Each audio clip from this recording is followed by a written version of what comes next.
So దయచేసి న్యూస్లోకి వెళ్లే ముందు ఈ వీడియోని లైక్ చేసే ప్రయత్నం చేయండి, ఛానల్ని సబ్స్క్రైబ్ చేసుకోండి. మా అన్న సిలికప్పాలు కొలియాలి. ఇక అసలు అన్నిటికంటే నాకు నచ్చిన వార్త ఇలా అన్న డ్రెస్ బాగుంది, వేషం బాగుంది, మంచిగా జనాల్ని మళ్ళీ నిరుద్యోగులను చుతగాలని బాగా చేసిండు.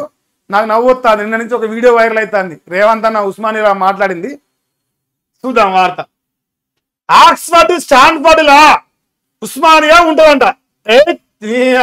చిన్న తగ్గలేదుగా. అసలు అన్న వేయిందా నిన్న బిల్డింగ్ ఓపెనింగ్ చూసిరా? ఆ బిల్డింగ్ ఓపెనింగ్ కట్టించింది కల్వకుంట్ల చంద్రశేఖర్ రావు, రిబ్బన్ కట్ చేసింది రేవంత్ రెడ్డి. పనేమో చెప్పుకునేదేమో మనం. బీఆర్ఎస్ పార్టీ కట్టిన బిల్డింగ్ ను ఓపెనింగ్ చేసిన రేవంత్ అన్న ఆయన క్రెడిట్ అని చెప్పుకుంటు. ఇంతకంటే ఆక్స్ఫర్డ్ స్టాన్ఫర్డ్ ఇంకేం లేదు మరి. అలా అన్ని పడలే. ప్రపంచంతో పోటీ పడేలా వర్సిటీని అభివృద్ధి చేస్తామని చెప్పేసి రేవంత్ అన్న అంటాను. అందుకే యూనివర్సిటీలో పోరగాళ్ళను అరెస్ట్ చేసిండు. అదురు ఉచ్చి అరెస్ట్ చేసిండు. అభివృద్ధి ఓయుకు ఏమిచ్చినా ఎంత ఇచ్చినా తక్కువే అట. అందుకే కేసులు అరెస్టులు ఎవరైతే నిరుద్యోగులు అశోక్ నగర్ లో కానీ ఉస్మానియాలో కానీ తెలంగాణ రాష్ట్ర నిరుద్యోగులు కాంగ్రెస్ పార్టీకి ఊరు తిరిగి ఓటు వేయించారో వాళ్ళందరిని అరెస్ట్ చేసి వాళ్ళందరినీ కేసులు పెట్టి ఓయు సాక్షి వాళ్ళందరినీ నిర్బంధం చేసినమో వాళ్ళకి ఎంత ఇచ్చినా తక్కువే, ఏమి ఇచ్చినా తక్కువే. వాళ్ళ నోట్లో మనుగు పెట్టినందుకు తప్పేం లేదు, కరెక్ట్ అయిపోయింది. డిసెంబర్లో మళ్ళీ వస్తా, ఆర్ట్స్ కాలేజీ ముందు మీటింగ్ పెడతాం. ఓహో, అప్పుడు క్యాంపస్ లో ఒక్క పోలీసులు పెట్టవద్దు, మనం బతుకుంటాం. అప్పుడు ఈ దేశంలో ఒకవేళ పోలీసులు పెట్టకుండా రేవంత్ రెడ్డి గారు అంత ధైర్యం చేసి ఆర్ట్స్ కాలేజీ ముందుకు వచ్చే ధైర్యం నీకుంటే, ఆ దమ్ము నీకుంటే డిసెంబర్లో మాట్లాడుకున్నాం రేవంత్ అన్న. ఎందుకంటే వీడియోలు వైరల్ అవుతాను, పెద్ద ఉళ్ళు పొడిచి మాట్లాడి. నువ్వు మాటల ముఖ్యమంత్రి తప్ప చేతల ముఖ్యమంత్రి కావు. ఇప్పుడు సపాట్లు కొట్టే ఆ మేధావులందరూ రేపు 4 నెలల తర్వాత బతుకు బయటపడుతుంది. మా రైతులు గిట్నే ఓయమ్మ 15 ఆగస్టు 15 తారీఖు రాగానే అంటే డిసెంబర్ 9 సోనియా గాంధీ పుట్టినరోజు నాడు అది వీకింది. అప్పుడు పలదారుల కోసం మా రేవంత్ వచ్చిండు, అయిపోయింది, రుణమాఫీ చేసిండు అన్నారు. ఇంకా వీక్ ఎగురు వచ్చింది. మళ్ళా ఆగస్టు 15 నాడు రాగానే తని యావిడు లక్ష్మీనరసింహస్వామి మీద కానీ సమ్మక్క సారక్క మీద జూబిలీసి పెద్దమ్మ మీద ఎవడో రాజన్న మీద ఎదురొచ్చిన దేవుళ్ళ మీద ఒట్టేసినాం. అమ్మ దేవుడి మీద ఒట్టేసిన మరి చేస్తాడేమో అనుకున్నట్టనన్న అది కూడా వీకింది. ఇప్పుడు నేతి బీరకాయలు డైలీ అంటూ నీ మరల చిత్తశుద్ధి లేదని తెలిపోయింది లోకానికి. ఈ ఏదైతే ఆర్ట్స్ కాలేజీ కాడికి వచ్చి పెట్టండి ఛాలెంజ్ చేస్తా ఉన్నారు రేవంత్ రెడ్డి గారికి. ఈ రోజు కూడా దమ్ము ధైర్యం ఉంటే పోలీసులు లేకుండా ఆర్ట్స్ కాలేజ్ దగ్గర డిసెంబర్ నువ్వు సభ పెడితే, నిరుద్యోగులకు నిర్బంధం చేయకపోతే, ఏది నిన్నమన్నా నిరుద్యోగులతో కేసు పెట్టి వాళ్ళందరినీ స్టేజ్ పైన కూర్చోబెట్టి దమ్ము నీకుంటే మునగాడ అయితే నిరూపించాలి. ఆ రోజు సలాం కొడతా పోనీకిగా. ఈ సౌట మాటలు తప్ప ఏం పనికి రాదు నీ మాటలు, అన్ని పనికి వాళ్ళ మాటలే. మరి ఇప్పుడు అదే ధైర్యం 4 నెలల తర్వాత చేసే ధైర్యం ఎందుకు లేదు? ఇలా 20 నెలలు అవుతుంది. 2 లక్షల ఉద్యోగాలు ఇస్తుంది, జాబ్ క్యాలెండర్ ఇస్తుంది, వద్దంటే గురి పెడుతుంది, నిరుద్యోగ ప్రభుత్వం వంటివి. మా నిరుద్యోగుల ప్రభుత్వంలో నిరుద్యోగులు ఎందుకు నిర్బంధం చేసినట్టు సమాధానం లేదా? చిక్కు లేకుండా 3 రోజులకెళ్ళి అరెస్ట్ చేసి ఎట్టుంది చెప్పనా? నాకేం వస్తుంది మళ్ళా.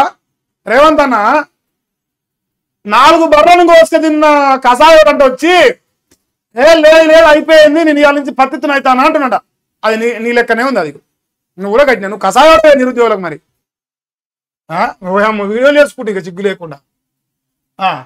ఇది ప్రజాప్రభుత్వం, అందుకే ప్రజలు ఉరికిచ్చిదంటామంటారు లోకం. ఊర్లలో పోతే మీ కాంగ్రెస్ పార్టీ వాళ్ళని ప్రజాప్రభుత్వం కాబట్టి నిరసన తెలిపే వాళ్ళు తెలపనివ్వండి.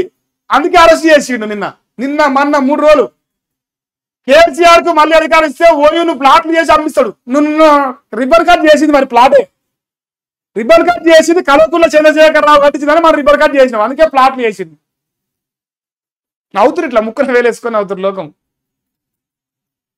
హెచ్సిలో ఏనుగులు సింహాలు ఉన్నట్టు తప్పుడు ప్రచారం చేస్తుంది. ఇంకా చూసినా ఇంకా నువ్వు మషమ్మోరుకున్న రోగం నీకు. మషమ్మోరు మీద కూర్చొని నీ చెడిపోదలుచుకున్నట్టు. హెచ్సియు పక్కనే కదా నేనున్నది, నాకు తెలుసు కదా అలా ఏమున్నా ఏం కథ. ఇప్పటికి కూడా నువ్వేం చెప్తా, సుప్రీంకోర్టు కాడికేమో పోయి లేదు నీ చెట్లు వెళ్తే మంచిగా చేస్తాడు సిఎస్ చెప్తాడు. సిఎస్ పైన మునగాలు వచ్చే మళ్ళీ హెచ్సి భూముల పైన మాట్లాడతాడు. అంటే సుప్రీంకోర్టు చెప్పేది ఒక మాట, చేసేది ఒక శాతం. రేవంత్ అన్న దయచేసి చెప్తానా, భూములను మింగే దకాసుడు ఉన్న రేవంత్ రెడ్డి గారు దయచేసి యూనివర్సిటీల పైన ఫస్ట్ పడకుండా అప్పుడు నువ్వు సంసారి మనలు మాట్లాడు.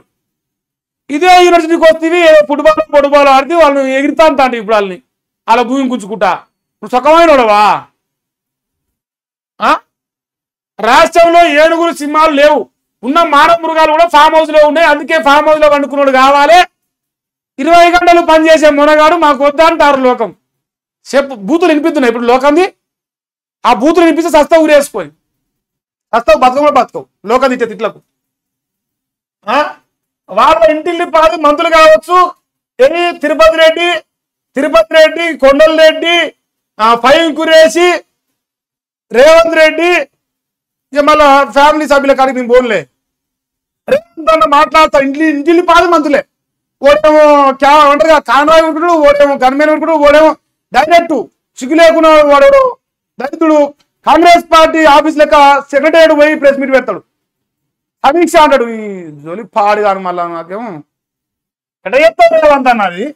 వాళ్ళన్న బాధ్యత ఎన్నికల్లో పోటీ చేసి వచ్చి ఎమ్మెల్యేలు మంత్రులు దొంగనాకుడు మీద అసలు ఎమ్మెల్యేలుగా ఓడిపోయినాడు కూడా వచ్చి సమీక్ష పెడతాడు.